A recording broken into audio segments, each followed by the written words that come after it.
মেসওয়াক করি, তো এতটুকু আমল করার কারণে তার কি হবে বলে সে মউতের সময় কালেমা নসিব হয়ে যাবে।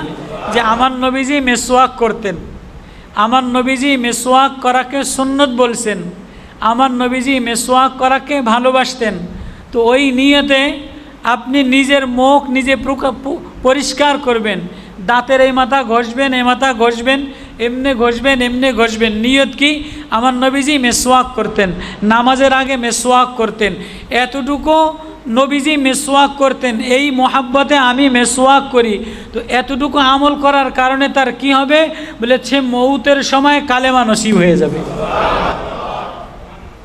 মউতের সময় যত বড় গুনাহগার থাকুক, যত বড় বেনামাজি থাকুক, যত বড় বেনামাজি থাকুক, গুনাহ করনেওয়ালা থাকুক, নবীজি বলছেন, আল্লাহ বলেন যে আমার নবীর